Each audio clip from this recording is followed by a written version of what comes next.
Bueno, entonces volvemos a vernos, volvemos a encontrarnos. Les pido que no se pinchen con respecto a las lecturas y a los prácticos. No falta nada y ustedes recuerden que están en el último año de la carrera, así que aprovechen a ir poniéndose al día, a continuar los que hay quienes venían muy al día y muy al ritmo. Bueno, vuelvan a retomar esa fuerza.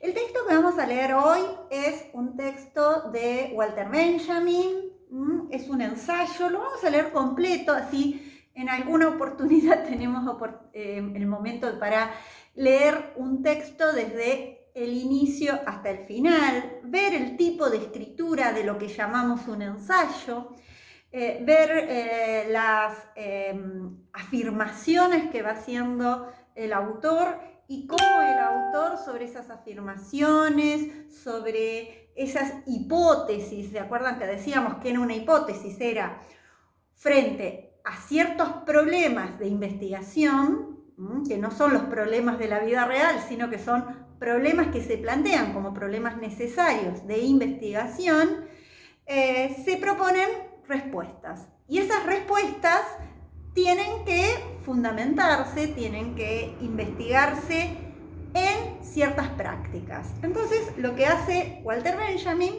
es, desde una mirada, si bien él no llega está vinculado a lo que es la escuela de Frankfurt, pero podríamos decir que es, por un lado, un escritor que está siendo muy revalorizado en el siglo XXI.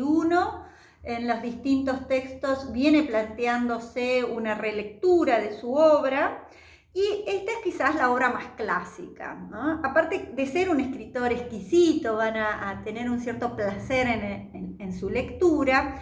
Es interesante la otra mirada frente a esto que veníamos hablando de industrias culturales, industrias creativas en un sentido más contemporáneo, frente a la mirada que habían planteado Adorno y Horkheimer de crítica de las industrias culturales, una mirada que en términos podríamos decir, para usar una metáfora que usa Umberto Eco, un tanto apocalíptica, ¿no? Y un tanto negativa, contemporáneo a Adorno y Horkheimer, escribe este texto Walter Benjamin, que la primera edición aparece en el 35, en 1935, luego redacta una segunda en el 36, que es así, se edita cuando ya había fallecido. Walter Benjamin fallece, se suicida en 1940, y la edición que más anda por todos lados y la que yo les compartí es una edición del 39. Pero, diríamos, este texto comienza, si ustedes observan, lo van dividiendo por distintos apartados, 1, 2, 3, 4, 5, ¿no?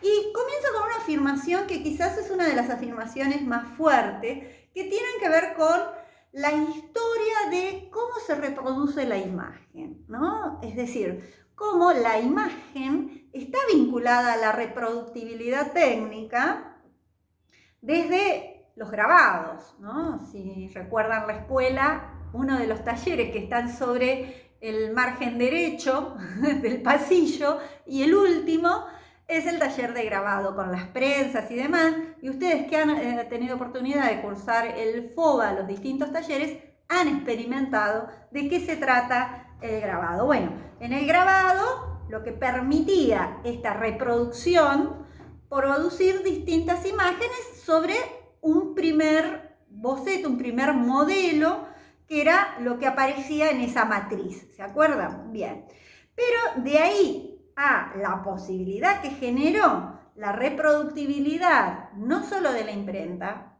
sino y en especial de los usos móviles, ¿recuerdan? Y más en nuestro tiempo, a nivel de la imagen, la fotografía, ¿no? Entonces, cómo esta reproducción de imágenes es necesaria considerarla como una manera distinta de percibir, ¿no? ¿Se acuerdan que hablábamos? Y hay un artículo de una colega de ustedes, que es Nelly Schneid, que decía que nosotros vemos ¿no? Es decir, percibimos, cómo representamos y cómo conocemos, y conocemos cómo vemos y percibimos. Es decir, conocer, representar y percibir están íntimamente relacionados en una relación dialéctica. Entonces, pensar que una obra, pensar que la mayor cantidad de imágenes que andan en nuestras vidas cotidianas son imágenes producto de la reproductibilidad técnica, y que eso genera una percepción distinta con respecto a las obras originales. Yo siempre digo que yo doy historia del arte, o que uno analiza la historia del arte a partir del PowerPoint, ¿no? Y eso modifica, si ustedes se fijan, la imagen, porque uno no tiene el sentido del formato original que tenía esa imagen. Entonces uno, porque tiene la posibilidad de agrandarla a una miniatura, la puede ver grande. Entonces pierde de alguna manera esa relación con el original. Y esto que él lo plantea con un concepto que le llama aura. Este aura que tiene que ver con el aura de los santos, ¿no? Es decir, esta relación cuasi sacralizada de las imágenes. Fíjense que cuando uno a veces va a un museo se calla la boca y no sabemos por qué, pero es porque tiene que ver con esta idea de templo, de lugar sagrado, lugar en donde no se puede tocar, no se puede comer, no se puede hacer casi nada. Entonces uno anda como en puntitas de pie casi. Bueno, esa concepción, ¿no?, se pierde cuando esa imagen se empieza a reproducir, y empieza a invadir nuestra vida. Piensen en qué poco tiempo, ¿no?, nos hemos convertido, si bien hay quienes todavía dicen que seguimos en la sociedad de la palabra, pero hay un gran dominio, y para algunos nos hemos convertido en una sociedad de la imagen, ¿no? Es decir, más vale una imagen que 1000 palabras, dicen, ¿no? Hay distintas referencias a ello.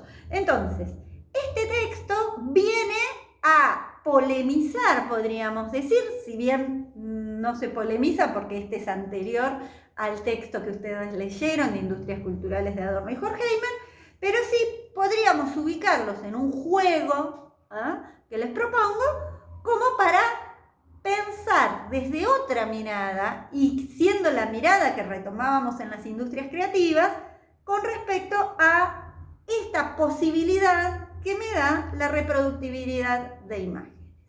Yo les voy a dejar entonces este texto, que les invito a que lo lean en función de la concepción entre lo que es la fotografía versus la pintura, podríamos decir, de lo que es el teatro, que le hace una muy buena comparación, versus el cine, podríamos decir, ¿no? Es decir, nuevas disciplinas artísticas que aparecen, que en su primer momento toman elementos de, por ejemplo, la fotografía toma elementos de la pintura, pero después logran abrir su propio espacio, ¿no?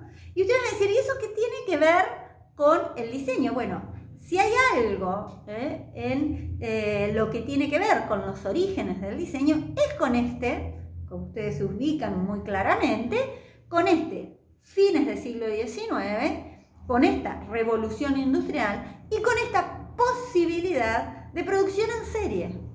Y cuando yo hago esa reproducción, esta reproductibilidad técnica, ¿qué características se modifican en la percepción? Y eso es lo que nos va a interesar retomar, más allá de las especificidades, pensar cómo las nuevas tecnologías van cambiando nuestra manera de percibir. Y allí tenemos los ejemplos de nosotros, los más viejos. Yo nací en la década del 70, después estaban los que habían nacido en los 80, en los 90, después teníamos los millennials, los centennials, ¿no? Es decir, todas las distintas generaciones y cómo cada generación va percibiendo, va conociendo, va representando de acuerdo a su propio universo de imágenes. y un universo de imágenes con el cual se va criando, se va educando, se va haciendo y se va construyendo su subjetividad. Chau, chau. Les dejo un esquemita de siglo XX también que acompaña.